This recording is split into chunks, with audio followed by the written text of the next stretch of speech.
Do Jornal Público, este é o Soundbite, Ruben Martins. E assim chegámos à sexta-feira e fechamos a semana de Soundbite com a Ana Sá Lopes. Viva Ana! Olá, Ruben. E viva Helena Pereira. Olá, viva! Neste fim de semana vamos ter o Congresso do Livre.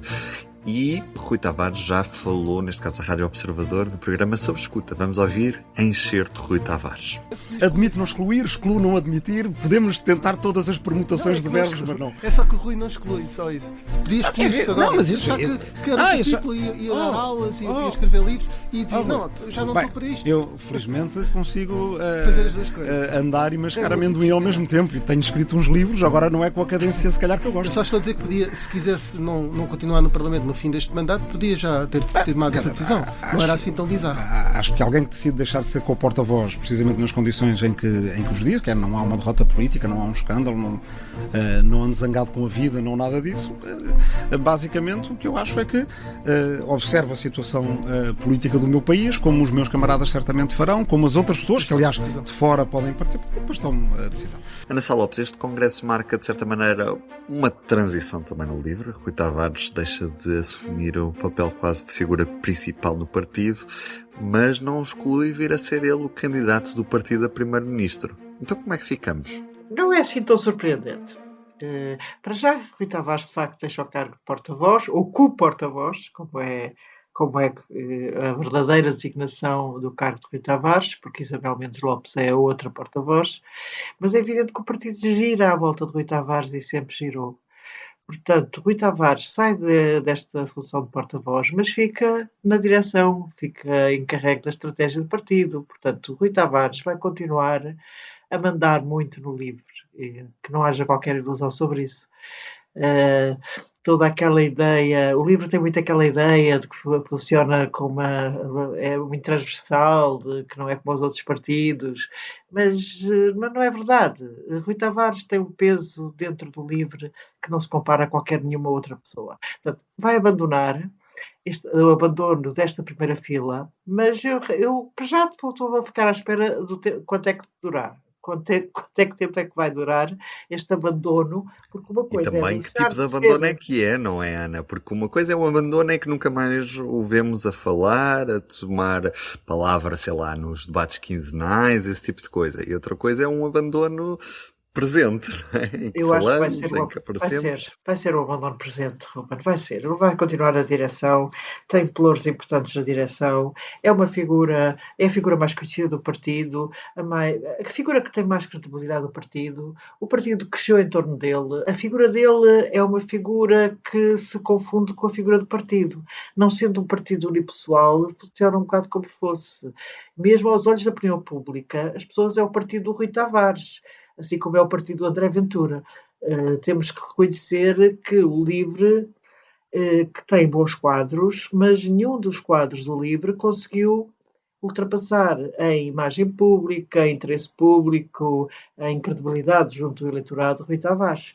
Portanto, esta história de Rui Tavares poder ser candidato a primeiro-ministro, eu não me espanto absolutamente nada. Acho que faz todo sentido. Acho que o dia que o Rui Tavares resolva mudar de país e sair do livro, o livro acaba. Sinceramente. É um partido... Ana, não achas que faz ainda mais sentido o LIVRE, no momento-chave, aproximar-se, por exemplo, do PS, integrar a lista do PS numas legislativas, por exemplo, em vez de ter um candidato próprio? É evidente que o LIVRE e o PS têm muitas coisas em comum e têm muitas coisas programáticas que podem ajeitar. Agora, o candidato a primeiro-ministro nunca seria, isso pela reduzida capacidade eleitoral do LIVRE, nós sabemos que o candidato a primeiro-ministro nunca seria primeiro-ministro. Mas também é evidente que ele poderia, ao dar a cara numas legislativas como número 1, eventualmente conseguir mais eleitores para o LIVRE do que qualquer outro candidato que ainda não, ou pelo menos ainda não foi suficientemente, ainda não sabemos quanto é que vale, não é? Jorge Pinto teve aquelas eleições presidenciais estranhíssimas, em que realmente teve qualidade nos debates, mas depois baralhou-se todo em que desistia um dia, outro dia não desistia, que era quase à hora a mudança sobre desistir ou não desistir a favor de António José Seguro. Não desistiu, teve uma votação ridícula, porque obviamente o eleitorado livre teve juízo e soube que teria que votar no candidato de esquerda com mais possibilidades de ser eleito, que era António José Seguro.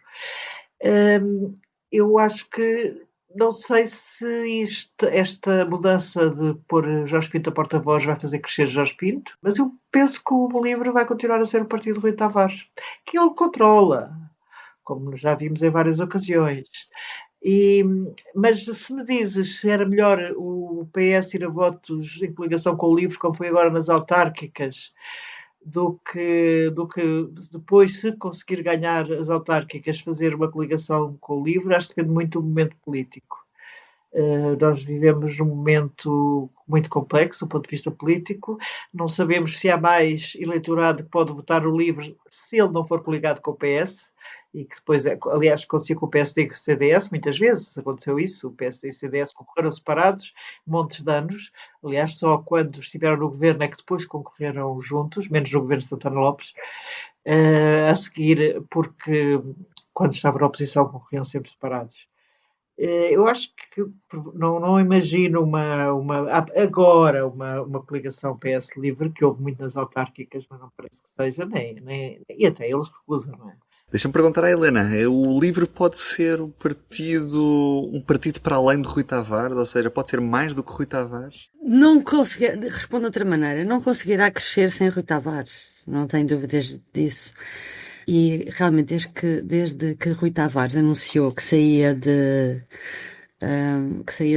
co-porta-voz, percebeu-se que era uma saída de um cargo, mas não era uma saída da vida do LIVRE, do dia-a-dia, e percebia-se que vai estar muito envolvido. Quando ele anunciou que saía de porta-voz, disse logo que era para preparar as novas gerações de dirigentes e fazer cursos de formação, e agora na nossa entrevista no público voltou a falar disso. O LIVRE, atenção, o LIVRE é o único partido de esquerda neste momento que está com uma tendência de crescimento. Portanto, isso é extraordinário para o LIVRE, não é? Porque há uma crise dos partidos de esquerda e há um partido recente que, a pouco e pouco, continua a subir. O Jorge Pinto dizia que quer que o LIVRE seja o terceiro maior partido. O Rui Tavares diz que no imediato quer ultrapassar a Iniciativa Liberal, não é? Que já ultrapassar a Iniciativa Liberal, passava para quarto, depois ia fazendo esse caminho. Já era um objetivo bastante... Exatamente, portanto, e o Rui Tavares continua envolvido nesse objetivo. E depois nós temos, é engraçado que realmente nós falamos a propósito de várias situações, tanto do PS como do PSD, já falámos sobre esta ideia que é completamente legal, que é o líder do partido pode não ser o candidato a primeiro-ministro. É uma coisa que os portugueses, toda a gente está habituada a achar que assim é, porque sempre foi assim, mas não há nenhuma obrigação de o líder do partido ser o candidato a primeiro-ministro. Quase que íamos ter uma solução, Lena, quando António Costa queria que Mário Centeno fosse primeiro-ministro, obviamente que o Pedro Nuno Santos seria o secretário-geral. Exatamente. No PS estivemos perto de ver isso e no passado tivemos aquela situação das pessoas perceberem que isso era possível quando de repente o Durão Barroso dá lugar a Pedro Santana Lopes, mas mesmo assim deu lugar no governo e no PSD, não é? Quis dar nos dois sítios. Enfim, pronto. Mas como o LIVRE, ao mesmo tempo, tem algumas características de organização diferentes. A história, lembramos das primárias, não é? Para a escolha dos candidatos, e depois deu aquela confusão com Joacine Catar Moreira, não é? E, portanto, eu não ficaria realmente nada surpreendida que seja com o LIVRE que vamos ter pela primeira vez uma situação destas, não é? E, portanto, o que se percebe é que será o Rui Tavares continua a fazer esse caminho, pronto. E eu acho que também faz sentido, porque mais estranho seria se numa rota de crescimento do livro o líder mais carismático do partido dissesse que agora vou fazer outras coisas e já não estou para isto, não é? Seria muito estranho. Isabel, eu acho que nesta fase do partido, eu acho que Isabel Mendes Lopes, a líder parlamentar, tem feito um bom trabalho no Parlamento, mas não é uma figura que a nível nacional seja muito reconhecida, não é?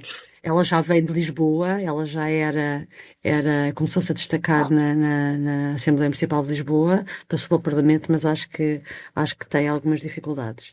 Quanto à história do LIVRE se candidatar juntamente com o PS, eu não acredito. Eu acho que o LIVRE quer fazer o caminho de tentar crescer sozinho e mostrar que ainda consegue crescer mais antes de se meter numa coligação pré-eleitoral com o PS. Parece-me, eu sobre isso não tenho dúvidas. Cá estaremos neste fim de semana para ver o Congresso Livre e na segunda-feira para a última semana do Soundbite antes das férias, semana de Estado da Nação.